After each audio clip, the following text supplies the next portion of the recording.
27 जुलाई से 11 दिसंबर 2026 तक शनि मीन राशि में वक्री होंगे। मेष राशि वालों के लिए ये गोचर बहुत महत्वपूर्ण है क्योंकि इस समय शनि आपकी साढ़े साथी के प्रभाव में भी हैं।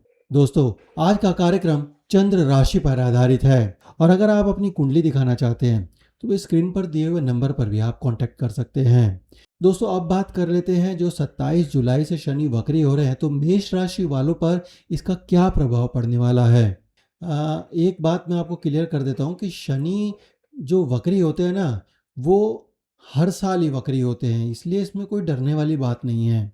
इसलिए भाई, ये अगर आप शब्द सुन रहे हैं कि भाई शनि वक्री हो रहे हैं, शनि वक्री हो रहे हैं, तो इन चीज़ों से आपको, इन शब्दों से डरने की कोई ज़रूरत नहीं है क्योंकि ये शनि जो है वक्री हर वर्ष कुछ ना कुछ समय के लिए होते ही हैं। तो अब बात कर लेते हैं मेष राशि वालों के लिए ये समय कैसा रहने वाला है। तो मेष राशि वालों के लिए आपके 12वें भाव में शनि वक्री हो रहे हैं, साथ ही उनकी दृष्टि आपके दूसरे भाव में, छठे भाव में और 9वें भाव पर रहेगी। तो दोस्तों, एक चीज़ आप ध्यान रखिएगा कि जब भी कोई ग्रह अगर वक्री होता है तो वो अपने प्रभाव को ज़्यादा गहराई से महसूस करवाता है और इस दौरान जो आपके पहले से कोई काम रुके हुए थे तो उन्हें दोबारा फोकस करवाता है। वो आप उस पर दोबारा से नज़र डालते हैं या फिर वो घूम फिर करके वो चीज़ें आपके सामने दोबारा से आती हैं। तो ध्यान दीजिएगा कि भाई 12वां भाव जो है आपका, आपके विदेश का होता है, लंबी यात्राओं का होता है, हॉस्पिटल का होता है, आध्यात्मिकता का होता है, शोध का होता है, एकांत का होता है और खर्चों से जुड़ा हुआ भी माना जाता है। यदि इन क्षेत्रों में आपका कोई काम लंबे समय से रुका हुआ था, ध्यान दीजिएगा, यदि आपका कोई काम इन सब क्षेत्रों में काफ़ी समय से पेंडिंग चल रहा था, अधूरा था, कोई रुकावट आ रही थी, तो भाई इस अवधि में उस दिशा में फिर से गति दिखने का संकेत बनेगा। आपके सामने वो घूम फिर के दोबारा से वो चीज़ें आएंगी। और हालांकि भाई अंतिम परिणाम आपकी व्यक्तिगत जो कुंडली होती है ना, जो आपका बर्थ चार्ट होता है, उसमें प्लैनेट की पोजीशन क्या है उस पर डिपेंड रहता है, लेकिन फिर भी ये सारी चीज़ें घूम फिर करके आपके पास आएंगी। व्यक्तिगत कुंडली का मतलब ये है कि भाई ये प्लैनेट की अभी की पोजीशन है और बर्थ चार्ट में आपकी कुंडली में शनि कौन से भाव में, किस पोजीशन में बैठे, अच्छा फल दे रहे हैं, बुरा फल दे रहे हैं, तो ये सब बातें भी निर्भर करती हैं। तो अगर शनिदेव आपकी कुंडली में अच्छे हैं तो आपको ज़रूर लाभ पहुंचाएंगे। तो ध्यान दीजिए कि भाई ये जो वक्त होता है ना, जब शनि वक्री होते हैं तो इस दौरान आपके खर्च बढ़ने लग जाते हैं। उनकी अचानक से कोई खर्चे आ जाएंगे, लेकिन हर खर्च जो है नुकसान, मतलब कि आप ये मान के चलिए कि खर्च तो बढ़ेगा आपका, लेकिन जितने भी खर्च हो रहे हैं आपके, वो नुकसान नहीं होगा उनसे आपको। मतलब ये नहीं है कि भाई आपका वो पैसा नुकसान हो गया, वेस्ट हो गया, ऐसा नहीं होगा। इस दौरान जो है आपका जो खर्च होगा वो किसी अच्छे कार्य में होगा, कोई आवश्यक कार्य में होगा, शिक्षा के लिए होगा, स्वास्थ्य के लिए होगा, यात्राओं के लिए होगा और किसी उपयोगी चीज़ों में ही आप अपना पैसा लगाएंगे, कहीं वेस्ट नहीं करेंगे आप। भाई इन सब चीज़ों से आपके लिए ये जो पॉजिटिव संकेत दिखाई देते हैं। दोस्तों, अब बात करते हैं आपके दूसरे भाव की, जहाँ पर शनि की दृष्टि पड़ रही है। ये भाव आपके परिवार का होता है, आपकी वाणी का होता है और धन से संबंध रखता है। इसलिए भाई इस अवधि में अपने बोलते समय ना थोड़ा सा संयम रखिएगा, अपनी वाणी पर कंट्रोल कीजिएगा और छोटी छोटी बातों को अनावश्यक विवादों में ना बदलें। ऐसा आप प्रयास कीजिएगा कि भाई अगर हो सके तो चुप्पी साध लें और अपनी वाणी पर कंट्रोल रखें। दोस्तों, एक चीज़ ध्यान रखिएगा कि जिनकी भी कुंडली में शनिदेव कमज़ोर स्थिति में है, भाई उन सभी को अपने भाई पारिवारिक मामलों में थोड़ा सा विशेष ध्यान रखने की सलाह है।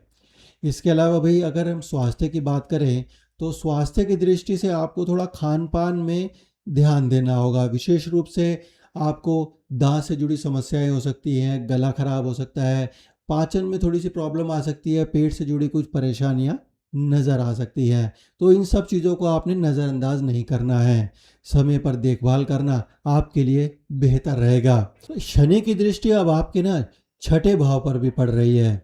भाई छठा भाव जो होता है वो आपके कंपटीशन का होता है, नौकरी का होता है, सेवा का होता है और दैनिक संघर्षों का भाव माना जाता है। यदि आप किसी एंट्रेंस टेस्ट की परीक्षाओं की कोई तैयारी कर रहे हैं, कोई इंटरव्यू की तैयारी कर रहे हैं या करियर में आगे बढ़ने के लिए मेहनत कर रहे हैं, तो भाई नियमित आप इस चीज़ में ना अपना प्रयास जो है जारी रखिएगा।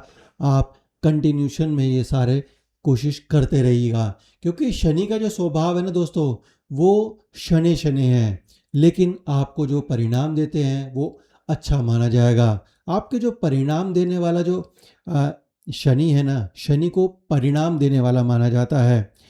मेहनत ज़रूर करवाएंगे लेकिन अंत में परिणाम ज़रूर मिलेगा। वहीं दोस्तों 9वें भाव पर भी जो दृष्टि पड़ेगी ना, तो वो आपको जीवन से जुड़े हुए कुछ महत्वपूर्ण निर्णयों पर गंभीरता से विचार करने के लिए प्रेरित कर सकती है। यदि आप अपना करियर बदलना चाहते हैं, नई जिम्मेदारियां लेना चाहते हैं या किसी भी दिशा में आगे बढ़ने का विचार बना रहे हैं और वो लंबे समय से आप उसके बारे में डिस्कशन कर रहे हैं, सोच विचार बना रहे हैं, लेकिन हो नहीं पा रहा, तो भाई जल्दबाजी के बजाय पूरी योजना बना करके आप उसमें थोड़ा सा उचित निर्णय लीजिए। दोस्तों ध्यान दीजिएगा कि शनिदेव जो है ना, मेष राशि वालों के लिए कर्म और लाभ से जुड़े भावों के भी स्वामी हैं। इसलिए वे नौकरी, व्यवसाय या कार्यशैली में कुछ परिवर्तन की परिस्थितियां भी बन सकती हैं।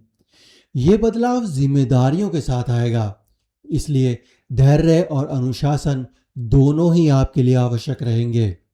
यदि आप विदेश यात्रा करना चाहते हैं, आयात निर्यात करते हैं, रिसर्च करते हैं, कोई मेडिकल की फील्ड से जुड़े हैं, हॉस्पिटल में काम करते हैं, प्रशासन या कोई बड़े संस्थान से जुड़े कुछ कार्य करते हैं, तो भाई इस अवधि में आपके लिए अपने पुराने प्रयासों को दोबारा से व्यवस्थित करने का ये समय रहेगा।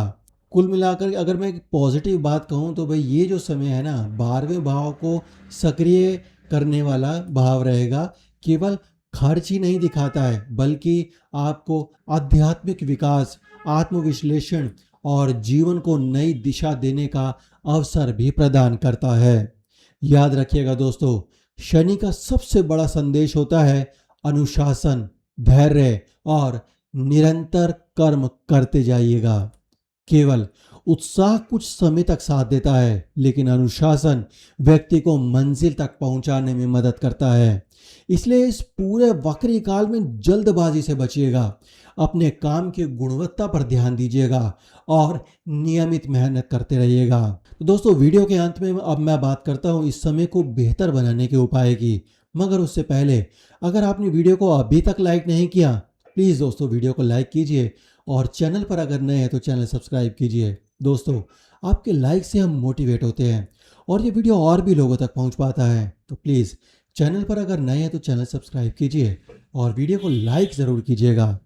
इसके अलावा दोस्तों हमें कमेंट करके बताइए कि आपको वीडियो कैसी लगी या आप किस टॉपिक पर वीडियो देखना चाहते हैं, हमें कमेंट कीजिए। और अगर आप अपनी कुंडली दिखाना चाहते हैं या कुंडली के बारे में आपका कोई प्रश्न है, तो आप मुझे स्क्रीन पर दिए हुए नंबर पर भी कांटेक्ट कर सकते हैं। दोस्तों अब बात कर लेते हैं आपको इस समय को बेहतर बनाने के उपाय की।